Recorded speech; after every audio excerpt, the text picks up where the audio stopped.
የዶክተሩ ጉዳይ በዚህ ልክ ለምን መነጋገሪያ ሊሆን ቻለም? የዶክተሩ ጉዳይ ለምን በዚህ ልክ እስካሁን መነጋገሪያ ሊሆን ቻለ? ነገሩ እንዲህ ነው። እየሰማችሁ ነው? ይህችን ቃል ስሙ። እየሰማችሁ ነው? ይህችን ቃል ስሙ። የኢትዮጵያ ኦርቶዶክስ ተዋሕዶ ቤተክርስቲያን ለሀገር ምንድናት? የኢትዮጵያ ኦርቶዶክስ ተዋሕዶ ቤተክርስቲያን ለሀገር ተውላጡ ነው። ለኢትዮጵያ ማለት ነው። ምንድናት? እስቲዩት ፓስተሩን ይሄ እመቤታችን የሚሰድበው ምን የሚለው ምልክቱ ምንድነው? ከራባት ነው። ኢዱታ ተራ የሆኑ ነገሮች ላይ ስለእመቤታችን ጊዜ አታባክኑ። ተራ የሆኑ ነገሮች ላይ ስለእመቤታችን ጊዜ አታባክኑ። እየሰማችሁ ነው?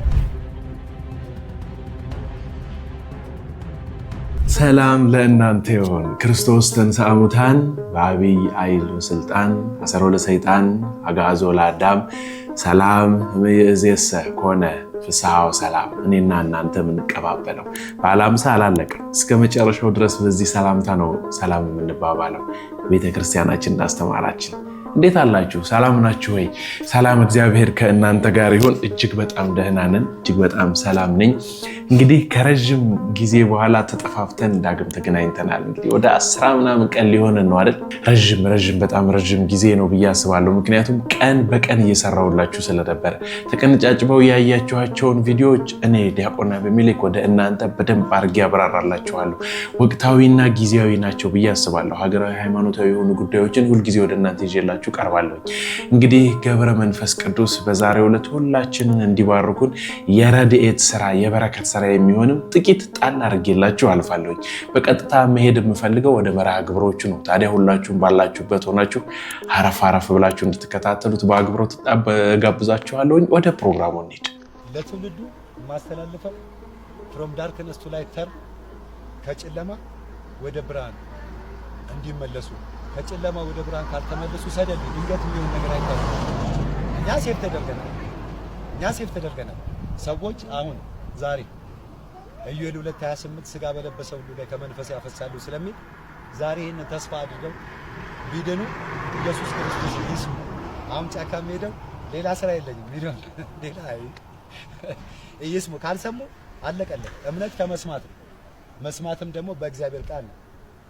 ክርስቶስን ካልተቀበሉ የሚመጣባቸው ያው አደጋው የታወቀ ነው።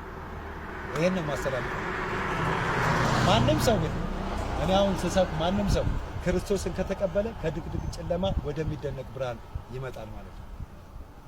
አልመረጠም እግዚአብሔር ሰው እከሌ አላለም። ዓለምን እንደዚህ ወዷልና አንድ ልጁን እስኪሰጥ ዓለም በልጁ አምኖ እንዲድን። እስኪ ይህችን ሴትዮ አንድ ጊዜ ሰምተናት እንመለስ። የቤተ ክርስቲያን ትምህርት ያልሆነ እንደሆነ አድርጎ ሰውን ማሳመን ይሄ ከበፊትም የነበረ ነው። የሆነ ሰውዬ ተነስቶ ሚያዝያ 2 ላይ የቅዱስ ክርስቶፎሮስን ሰማዕታት እና አክብር እያለ የሚናገረው ምን ያህል ወዴተኛው መስመር ይዟችሁ እንደሆነ ይሁን። ቅዱሱን ከርኩስ ጋር መደባለቅ አይደለም። ይሄ ቅዱስ ክርስቶፎሮስ ሲባል እርኩስ ነው፣ እርኩስ ነገር ነው። ምክንያቱም አወቅሽ ቢሏት የቄሱን መጽሐፍ አጠበችው የሚባለው እኮ ይሄ ነው። ይህንን ቪዲዮ በደንብ ኮፒ ሊንክ እንድታደርጉልኝ እፈልጋለሁ። ካየሁት በኋላ መልስ ለመመለስ ፈልጌ ምናልባት ስሜታዊ ሆኜ እንዳይሆን ብዬ ትንሽ ራሴ ላይ ጊዜ ወስጃለሁ። ምክንያቱም ቅዱሱ መጽሐፋችን ሰው ለመስማት የፈጠነ ለመናገር የዘገየ ለቁጣም የዘገየ ይሁን ይላል። ምክንያቱም የሰው ቁጣ የእግዚአብሔርን የጽድቅ ሥራ አትሰራምና ለዛ ነው። ግን እያደረ የሚለወጥ ነገር ስለሌለ ቪዲዮን ልክ እንደዚህ እንደወረደ ሰርቼዋለሁ ማለት ነው። ታዲያ የምናገረው ነገርም እርሷ ስለ ቅዱስ ክርስቶፎሮስ ከተናገረችው አይከፋም። እኔ ሁላችሁም እንደምታውቁት አውቃለሁ ብዬ ከራሴ ፈጥሬ የምናገረው አንዳች ነገር የለም። የቅዱሳንን ታሪክም እኔ የፈጠርኩት ሳይሆን ቅድስት ቤተክርስቲያናችን ራሷ አክብራ ያከበረቻቸውን የምትዘክራቸውን የምታወድሳቸውን ቅዱሳን ነው እኔ የምዘክረው። አዎ ስለ ቅዱሳን እንድናገር እንድመሰክር ፍቅር ያስገድደኛል። በነገራችን ላይ አንዲት ሴትዮ መጥታ ስለ ቅዱስ ክርስቶፎሮስ ስለተናገረች ወይም ደግሞ አንድ ሰው ብድግ ብሎ መጥቶ ስለ ቅዱሳን ስለተናገረ ቅዱሳን ዝቅ ይላሉ ይዋረዳሉ ማለት አይደለም። ኦርቶዶክስ ተዋህዶን ለማጥፋትና ለማንቋሸሽ እጅግ በጣም ብዙ ሰዎች ተመሳስለው ተነስተዋል። ተጋግጠው ተንፈራግጠው ሄደዋል እንጂ ማንም የተሳካለት የለም። ቅዱስ ክርስቶፎሮስ ሚያዝያ 2 ቀን ምን እናርግ መሰላችሁ? አሁን እነዚህ እንዲህ ያሉ ነገሮችን ለማስታረቅ ብዙ ጊዜ ብንጠቀም የተሻለ ሊሆን የሚችለው ከቤዙ ከመጀመሪያው ጀምሮ ያለውን ነገር ማየት እና መጠየቅ በጣም የተሻለ እንድናውቅ ያደርገናል ብዬ አስባለሁ። እንግዲህ ሚያዝያ 2 ቀን በስንክሳራችን መጽሐፍ ላይ የተጻፈውን ሄዳችሁ ብታነቡት እጅግ በጣም መልካም የሆነ ነው ለእናንተ። ምክንያት በደንብ እያስረዳችሁ ይሄዳል። ማን እንደሆነ ይነግራችኋል። ለምን እንደተጻፈ ለምን እንዲህ እንደሆነ ይነግረናል። ማንዘነጋት ልጅ ኢንድ ኦፍ ዴይ የምትባል ልጅ ብዙ የሰይጣናዊ የሆኑ አሰራሮችን ከኢሉሚናቲ ጋር ከተለያዩ ብቻ ከጥልቁ ማህበረሰብ ጋር ባሉ ነገሮች ውስጥ በተቻላት አቅምና በገባት ልክ ስታደርሰን ቆይታለች። ነገር ግን አሁን በዚህ ልክ ያልገባትን ማታውቀውን እንደዚህ አድርጎ መንገር በጣም የተሳሳተ ነው። ለምሳሌ የጴጥሮስ መስቀል ተዘቅዝቆ ስለሆነ ርኩስ ነው ልትለን የምትችልበት አይነት አጋጣሚ ሊፈጠር ይችላል ማለት ነው። በእርግጥ የክርስቶስን አይነት ቅዱስ ነው ወይም ደግሞ እንዲህ ነው እያልኩኝ አይደለም። ግን ቢሆንም ልክ እንዲህ እንደ ክርስቶፎሮስ ቅዱስ ሰማዕት እንደሆነው በዚህ ገጽ ስለመጣ ብቻ በዚህ ልክ ልትተች አይገባም ለማለት ነው። ሁላችንም እንድናውቀው ነው። ሚያዝያ 2ን ስንክሳሩን ብናነብ በደንብ ግልጽ የሆነ ነገር እናገኛለን ብዬ አስባለሁ። መቼም ሰሞኑን በጣም በዚህ በዶክተሮች ዙሪያ ላይ በደንብ እንትን አለ አይደል፣ ፍትጊያ ድብድብ በሉት በቃ እንደዛ። ጠቅላይ ሚኒስቴሩም ጭምር በዚህ ዙሪያ ላይ በደንብ እንደውም ተችተው በደንብ አድርገዋቸው ወርደዋል። እና አንድ ዶክተር በጣም ያስደነቀኝን ነገር ልንገራችሁ። ካስደነቀኝ ነገሮች ውስጥ አንዱ የኦርቶዶክስ ልጅ መሆኑ ደግሞ በቃ የበለጠ ሆኖ ደስ አሰኝቶኛል። እስኪ እንስማው። የዶክተሩ ጉዳይ ለምን በዚህ ልክ እስካሁን መነጋገሪያ ሊሆን ቻለ? ነገሩ እንዲህ ነው።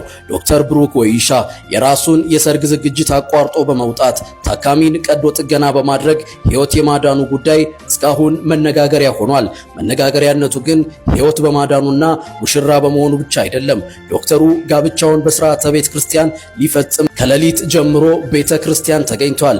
ታዲያ የቤተ ክርስቲያኑን መርሃ ግብር ይጨርስና ወደ ቤት በመመለስ ከእንግዶች ጋር ዝግጅቱን እያከበረ ባለበት አስቸኳይ የቀዶ ጥገና እንዳለ ሲነገረው ከሌሊቱ 6 ሰዓት ጀምሮ ቤተ ክርስቲያን የነበረው ከዛም መልስ ያለምንም እረፍት የቆየው ዶክተሩ ምንም ሳያቅማማ ሙያዊና የሞራል ግዴታውን ሊወጣ ወደ ሆስፒታል በማምራት ቀዶ ጥገናውን በስኬት አጠናቀቀ።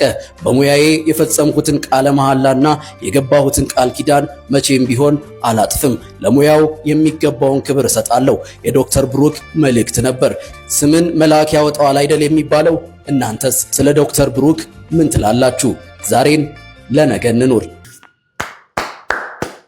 በጣም ጎበዝ። ዶክተር ብሩክ ስምን መልአክ ያወጣዋል ብሏል ዘጋቢያችን ራሱ። በእውነት ቆንጆ አድርጎ ነው የኖረልን አይደል? አዎ።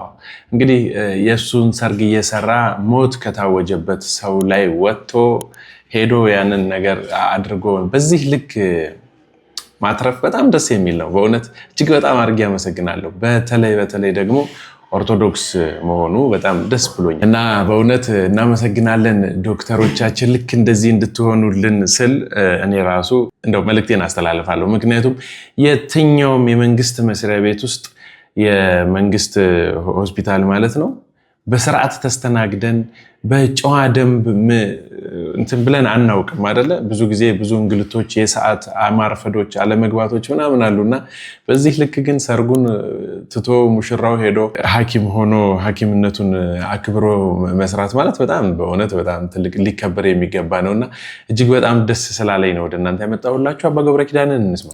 እየሰማችሁ ነው? ይችን ቃል ስሙኝ። አሁን ወስብሐት ለእግዚአብሔር ነው የቀረኝ። እሺ እንግሊዘኛ ቃል ነው፣ ተበድሬ ነው የምናገረው፣ ብዙም አላውቀውም። ሊቭ ሂም ኮማ ኖት ኪል ሂም። ያዙ እዛችኋል። ሊቭ ሂም በሉ። እሺ ኮማ ታው እንጂ ኖት አለ። ኖት ኪል ሂም ምን ማለት ነው? ልቀቀው እንዳትገለው ይላል። ምን ማለት ኖት ከኮማ በኋላ በመሆኗ ነው። አሁን ደግሞ ሊቭ ሂም ኖት ኮማ ኪል ሂም። ሊቭ ሂም ኖት እንዳትለቀው፣ ኪል ሂም ግደለው። ኮማ ናት እንደዚህ ያደረገችው ማለት አያችሁ። ኮማ ግደለውና አትግደለው የሚል ትርጉም ይኖራታል። ወደዚያ ስትወስደውና ወደዚህ ስታመጣው ማለት አሁን እስመ ተአሬው በክብሮም የተባለው ወዲያ ሄዶ ማርያምና መስቀል በክብር እኩል ናቸው ነው እንጂ የተባለ ማርያምና መስቀል ከእግዚአብሔር ጋር እኩል ናቸው ማለት አይደለም። ድንግል ማርያም መንበሩ ነው፣ መስቀልም መንበሩ ነው። ይሄንን ነው ድንግል ማርያም መቅደሱ ናት፣ መስቀልም መቅደሱ ነው። ዕብራውያን 9 ምዕራፍ 12 ላይ የገዛ ደሙን ይዞ የሰው እጅ ወዳልሰራው መቅደስ ገባ ያለው መስቀሉን ነው መቅደስ ያደረገው። የኦሪቱ ሊቀ ካህናት በመቅደስ እንደሚሰዋ ክርስቶስ የገዛ ደሙን ያቀረበበት መቅደስ መስቀል ስለሆነ ማርያምም እመቤታችን 9 ወር ከ5 ቀን በማኅፀኗ የኖረ መቅደስ ስለሆነች መስቀልም መቅደስ ስለሆነ ድንግል ማርያም መንበር ስለሆነች መስቀልም መንበር ስለሆነ በዚህ ተካከሉ እንጂ ድንግል ማርያም የተሰዋው ሥጋ ከሷ የተገኘ ነው። መስቀል ደግሞ ተሰውቶበታል። ከዚህ የተነሳ ተካከሉ የተባሉ ማርያምና መስቀል ናቸው እንጂ እነሱ ከእግዚአብሔር ጋር እኩል ናቸው ማለት አይደለም።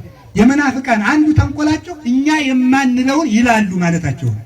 እኛ ያልጻፍነውን ተብሏል፣ ያልተረጎመውን ተተርጉሟል። ቤተክርስቲያኑ ከምትለው በላይ እኔ ያውቃለሁ ማለት ነው። ቤተክርስቲያኑ የምታምነው በቋንቋ ምህዱ በምስጢር ምህዱ ትርጉሙ ይሄ ነው ማለት ነው። አስቲ ቀን ያውቃለሁ ብሎ መጥቶ የሚተርጉም ካለ ይተርጉም እንየውስ ይምጣና ይተርጉም። አይደለም ትርጉሙ እንደዚህ ነው። መጽሐፍ ተምሬያለሁ ካለም ትርጉሙ ይሄው ነው። ስለዚህ ከቤተ ክርስቲያንና ከመስቀል ከድንግል ማርያም ክብር አያናውፀን። የመስቀሉ በረከት ከሁላችን ጋር ይሁን። ወስብሐት ለእግዚአብሔር። ጭብጨባው ጥሩ ነው፣ ያው ሞራል ነው፣ ደስ ይላል። ግን የአቡነ እንድርያስን ነው ንግግር ያስታወሰኝ። ማጨብጨብ ማደናገሪያ ነው ብለዋል። አባ ገብረ ኪዳን ግን በጣም የሆነ ያልተበላ ያልታወቀ እውቀትማ አላቸው አይደል? ይሄንን ያህል እንግሊዘኛ በቤት ውስጥ በኦርቶዶክስ ተዋሕዶ ቤተክርስቲያን ውስጥ ያሉ ሰዎች በጣም ብዙ አይደሉም። በመምህር ደረጃ ያሉት መቼም አሁን ዘመናዊዎቹ ካልሆኑ በስተቀር ማለት ነውና በጣም ቆንጆ አድርገው በደንብ አድርገው የመስቀሉንና የእመቤታችንን ከክርስቶስ ጋር ያላቸውን ነገር ነው አነጻጽረው የነገሩንና በእውነት በጣም ነው ደስ የሚለው። አባ ገብረ ኪዳን እንደው እናመሰግናለን ለማለት እወዳለሁኝ። እንቀጥል። ተራ የሆኑ ነገሮች ላይ ስለእመቤታችን ጊዜ አታባክኑ። እየሰማችሁ ነው። አሁን ተአምር አረገች አላረገች እንዲሆነች ለእመቤታችን ተአምርም ብርቁ አይደለም። ክርስቲያኖች እየሰማችሁ ነው። እሷ ራሷ ተአምር ናት። ተውት ሌላ የምታረገውን ነገር። እሷ ራሷ ተአምር ናት። ምልክት እኮ ናት። ታውቃላችሁ ትንቢተ ኢሳይያስ ምዕራፍ 7 ቁጥር 14 ላይ ልብ ብለን አናስተውለውም እንጂ እኮ ወንድ ልጅ ይሰጠናል ብሎ የተናገረውን የነብዩን ትንቢት ላይ ድንግል በድንግልና ጸንሳ በድንግልና ትወልዳለች፣ ስሙንም ማን ትለዋለች? ትርጓሜውም ማን ከእኛ ጋር ሆነ ማለት ነው። ይሄን ቃል ከፍ ብላችሁ ሲጀምር ምን እንደሚል ታውቃላችሁ? እነሆ ዘመኑ በደረሰም ጊዜ ራሱ እግዚአብሔር ምልክት ይሰጣቸዋል ብሎ ነው የሚጀምር። እስኪ ምልክት ይሰጣቸዋል በሉ። ምልክት ማለት እኮ በግዕዝ ተአምር ማለት ነው። እሷ ናት እውነተኛይቱ ተአምር። እሷ የምታረገው ሌላው ነገር ችግር የለውም። እሷ ራሷ ተአምር ናት። እመቤታችን ማለት እዚህ መሬት ላይ መራመዷ ተአምር ነው። ሰው ሆና እንደ መላእክት ከንጽህና በላይ መኖር የምችል። ስለዚህ ያን ሰው ያስነሳውን እንጨት የነካውን ክርስቶስን ስታስቡት መስቀሉት እዚህ ይበላችሁ። ያ ክርስቶስ ነክቶት ሬሳውን የቀሰቀሰበትን ቃሬዛውን ስታስታውሱ ያረፈበት የእናቱ ማዕፀን እዚህ ይበላችሁ። በመስቀሉ ላይ ክርስቶስ ስጋውን ቆርሶ ደሙን አፍስሶ ለዓለሙ ሕይወት ሰጠ። በእናቱ ማዕፀን ላይ አድሮ ተወልዶ በዚች መሬት ላይ ተመላለሰ። ከሁለቱም እግዚአብሔር አምላክ ቃሉን አልነሳቸው። በመስቀሉም በቃሉ እንድናለን፣ በእመቤታችንም ደግሞ ከሷ በሚወጣውም ቃል ፈውስን እናገኛለን። ይሄን እናምናለን፣ በደንብ አድርገን እናምናለን። የክርስቶስ እያንዳንዱ የምድራዊ የሆነው እንቅስቃሴው ከማርያም ማህፀን ውስጥ ከቅድስት ድንግል ማርያም ማህፀን ውስጥ የወጣ ስጋ አብራክ የሆነው እንደሆነ በደንብ አድርገን እናምናለን። በእውነት መምህር ዲያቆን ዘላለምም ቆንጆ አድርገው ነው አይደል የነገሩ። ይሄ ደስ የሚል ነውና በእውነት እጅግ በጣም እናመሰግናለን። ቆንጆ አድርገው ነው እየነገሩን ያሉት። ግን ስለ እመቤታችን ሲናገሩ የሚያመጡት ሚስጥር በደንብ ነው ደስ የሚለው። እናንተ እኔ እንጃ እስማ አቦ ይመቻቸው። በእውነት በጣም ደስ ብሎኛልና እግዚአብሔር የተመሰገነ ይሁን። እስኪ እቺን ነገር ጣል ላድርግላችሁ ስለ ቤተክርስቲያን። አሁን ላይ እንግዲህ ሰዎች በደንብ በመድፈር ቤተክርስቲያንን በመድፈር እንግዲህ አዋቂ መምሰል፣ ቤተክርስቲያንን በማንቋሸሽ፣ ቤተክርስቲያንን ለማኮሰስ በመሞከር እነሱ ሊቅ ምሁር እንደመባል እየወሰዱት እየተጠቀሙት ነው። እነሱ እየቀለሉበት እንደሆነ ስላልገባቸው ማለት ነውና እኚህ መምህር እየተጠየቁ የሚመልሱት መልስ ደስ ይላል። ግን እኔ ጋዜጠኛውን አልወደድኩትም። ለምን መሰላችሁ? ክብር ለሚገባው ክብር መስጠት የሚያስፈልግበት ጊዜ ላይ እንዳለን ይገባኛል። የኢትዮጵያ ኦርቶዶክስ ተዋሕዶ ቤተክርስቲያን ለሀገር ሀገር ተውላጡ ነው። ለኢትዮጵያ ማለት ነው። ምንድን ናት? ነፍሷ ናት። እንዴት? እስኪ ነፍስነቷን ያው አይታይም። አሁን አንድ ሰው አለ አናየው፣ ውስጡን ነው የምናየው። የሚታየው አካል የሚንቀሳቀሰው በማይታየው የሚታየው አካል የሚንቀሳቀሰው በማይታየው ነው። ይህ ማለት የሚታይ ስጋ በማትታይ ነፍስ ነው እንቅስቃሴው በሙሉ።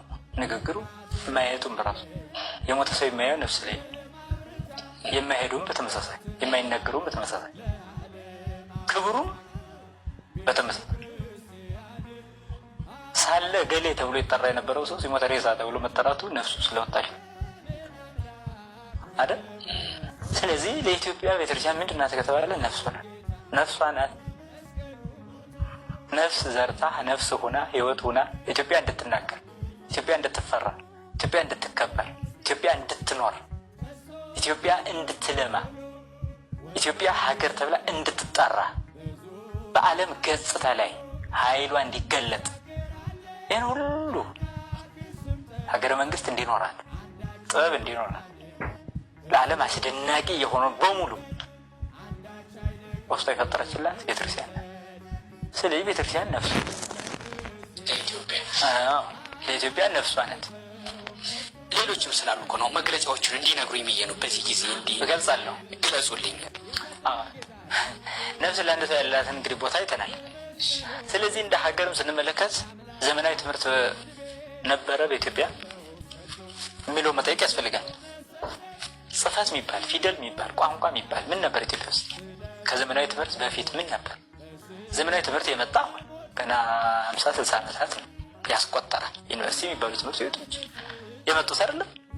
ከዛ ቤት ሀገር ነበረች ወይስ አልነበረች ብለን ስንጠየቅ ነበረች። ኢትዮጵያ የምትባል ሀገር ነበረች። ከ50-60 ዓመታት በፊት ነበረች። ከነበረች ዘመናዊ ትምህርት ከሌለ እንዴት ትመራ ነበር? ማህበረሰብም ነበር፣ ባህልም ነበር። ጥሩ እንዴት ነበር የሚመራው? ህዝቡ ከባህሉ፣ ባህሉ ከህዝቡ፣ ሀገር መንግስት ከህዝብ ጋር፣ ህዝብ ከመንግስት ጋር እንዴት ይኖሩ ነበር የሚለውን ጥያቄ ማንሳት አስፈላጊ ይሆናል ማለት ነው። ነፍሱ መሆኗ እዚህ ጋር ግልጽ ሆኖ ይመጣል ማለት ነው። ስለዚህ ኢትዮጵያ ዘመናዊ ትምህርት ከመጀመር ዩኒቨርሲቲዎች ከመቋቋማቸው በፊት ነበረች ካልኩ እንዴት ትኖር ነበር ብዬ እንደጠየቅ እገደዳለሁ። ጽፈት ነበራት፣ ቋንቋ ነበራት፣ ህዝብ ነበራት፣ ባህል ነበራት፣ እሴትስ ነበራት፣ እውቀትስ፣ አመራራት፣ አስተዳደርስ ነበራት? መልሱ አዎ ከሆነ ከየት የተገኘ ወደሚል ጥያቄ እንሄዳለን። መልሱም ሊሆን ይችላል አብነት ትምህርት ቤት። አብነት ትምህርት ቤት የማን ነው ከተባለ የኦርቶዶክስ ቤተክርስቲያን፣ ኦርቶዶክሳዊ ተዋሕዶ ቤተክርስቲያን ናት። አብነት ትምህርት ቤት የሚባል ፈጥራ ከማህበረሰቡ ልጆች ሰብስባ ፊደል አስተምራ ቀርጻ መጽሐፍ የሚባል ይሄ በሙሉ በታተም የሚባል ሳይኖር ብራና ዳምጠው ቤል ቀርጸው ቀለም በጥብጠው ጽፈው ለሀገር ስለ ሰላም፣ ስለ አመራር፣ ስለ ህግ፣ ስለ ትምህርት ሁሉን ነገር ሰርተዋል። ስለዚህ ያ በሙሉ ነው ኢትዮጵያን ይዞ የመጣው። የዛ ቅሬታ አካል ነው አሁን ፈረንጁ ወደዚህ ቱሪስት እየሆን እንዲጎበኘን እንዲህ የሚያደርገው እንጂ አሁን ታዲያ ከ50 ከሳውዲ የተሰራ ምን ቅርስ አለ? ምን ጽሁፍ አለ? ምን አለ? ምን ህንጻ? አቡነ እንድርያስ ለካ ማጨብጨብ ማደናገሪያ ነው ብለው መምህራችን ቃለ ሕይወትን ያሰማልን። የኔታ አይደል መዝገበ ቃል ገብረ ሕይወት ካልተሳሳትኩ እንደዛ መሰለኝ። እጅግ በጣም ነው የምናመሰግነው። ምክንያቱም የኢትዮጵያ ኦርቶዶክስ ተዋሕዶ ቤተክርስቲያን ለሀገራችን ኢትዮጵያ ምንድናት ሲባል የመለሱበት መልስ ትክክለኛውን ነው። በቃ ሀቃቋን ማውራት ይሄ ነው። ነፍሷ ናት። አዎ አንድ ነፍስ ቋሚው ሲለይ ቋሚው ምን ይባላል? አስከሬን ይባላል አይደል? ሬሳ ይባላል አይደል? እንደውም የትልልቆቹ አባቶቻችን ሲሞቱ አስከሬንም ሬሳውም አይባሉም አይደል? ስጋ ክቡር ስጋቸው ክቡር ስጋው ነው የሚባሉት አይደል?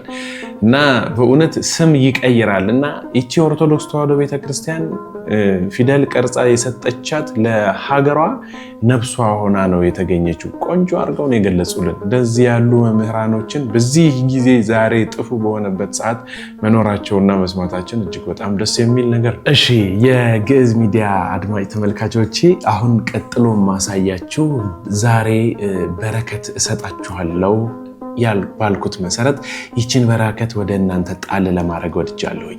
2 ደቂቃ ናት፣ ተከታተሉት። ለነፍሳችሁም ለስጋችሁም የምትሆናት የደራውሬ አቡነ ገብረ መንፈስ ቅዱስ ቤተክርስቲያን እዚህ ላይ ነው ያለውና ሁላችንም የሚመለከተን እስከሆነ ድረስ እንየው። 3 በር ነበሩ። ከላይ ከባቢ ነበራቸው 3ቶች እንደዚህ እንትን ያለናው ከመሃል ላይ እንደ አምቦል ነገር ቅርጽ ነበራቸው። እነዚህ ቅርጿ አያት ይችላል የሚያጠብቁበት ወይ ደግሞ የሚያስተካክሉበት ፉልን ማግበቶ ማሻናት ይች እነዚህ ናቸው። እነዚህ እንትኑ ትርኳሾች እኮ ናቸው። ሲተከል ቀጥ አድርጎ ለማቆሚያ ነው እንጂ ቅርጹን መልቶ ተጨርሶ። አሁን እኮ የሚሉኝ እሱን ነው። ከመሬት ያወጣናቸው እነዚህ ናቸው። እንግዲህ አድማጭ ተመልካቾቼ የግዕዝ ሚዲያ ቤተሰቦች በዛሬው ዕለት የተላለፉላችሁ መርሃ ግብሮች እነዚህን ይመስላሉ። አደራ ተሰጥቷችሁ ነው የዘጋ ነው። ምክንያቱም ይህ የደራውሬ አቡነ ገብረ መንፈስ ቅዱስ ቤተክርስቲያን ገዳም በዚህ ልክ ቦታው ላይ እናንተን እየጠየቀ ነው፣ እጁን ዘርግቷል። በዚህ አካውንት አማካኝነት በዚህም ስልክ ቁጥር አማካኝነት እየደወላችሁ ከኔም ጋር እዛም አካባቢ ላይ ካሉ ሰዎች ጋር በስልክ እየተገናኛችሁ የምትችሉትን ያህል ለቤተክርስቲያኒቱ እገዛ እንድታደርጉ ይሄንን ከ14ኛው መቶ ክፍለ ዘመን ጀምሮ የነበረውን ታላቅ ገዳም ድጋሚ ልናቆመው ይገባልና ቦታው ላይ እንዳያችሁት የበረከቱን ለመሳተፍ እንዲሁም ደግሞ ከቃል ኪዳኑ ለመቋደስ በዚያ ስፍራ ላይ መሄድ የምትፈልጉም ሰዎች እንዲሁ በስልክ እየደወላችሁልኝ አግኝታችሁ መውለድ ማትችሉ ሰዎች የደም ካንሰር፣ የአጥንት ካንሰር፣ የተለያዩ ደዌዎች፣ የውስጥ ደዌ የውጭም ደዌ ያለባችሁ ሰዎች ብታገኙኝ መልካም ነው ብዬ ለእናንተ ይዤላችሁ የመጣሁት ነው። እንግዲህ ብቻችንን ድነን ብቻችንን ተርፈን አይደለም አይደል? ነዳያን ስላሉ ነው። በነገራችን ላይ መጽውተን ብራብ አብልተኸኛል፣ ብጠማ ጠጥተኸኛል የሚለውን ቃል ኪዳን ልንፈጽም የምንችለው ነዳያን ሲኖሩ ነውና ይሄ ደግሞ ቤተክርስቲያን ነው። ስለዚህ የእኛ ኃላፊነታችንን እንድንወጣ ልናደርግ የሚገባውን ነገር መቼም ታውቁታላችሁ በማለት ነው። የቤተክርስቲያኒቱ አካውንት ነው። ቀጥታ በዛ በማስገባት በእኔ ግን በቴሌግራም ያስገባችሁበትን በመላክ ክርስትና ስማችሁን ዕለት ዕለት እንዲታወስ እንዲነሳ ለማድረግ ልትልኩልኝ ይገባል ለማለት እወዳለሁኝ። ሙሉውን ቪዲዮ ለቅላችኋለሁኝ። ተዘጋጅተው የቀረቡላችሁ ቪዲዮዎች እነዚህን ይመስሉ ነበረ። እንግዲህ ዳግም ተገናኝተን እስከምንመማር ድረስ ቸሩ እግዚአብሔር አምላካችን ሀገራችን ኢትዮጵያን፣ ሃይማኖታችን ኦርቶዶክስ ተዋሕዶ ቤተክርስቲያንን እቅፍ ድግፍ አድርጎ ይጠብቅልን። ወስብሐት ለእግዚአብሔር። ቻው፣ ሰላም ሰንብቱ።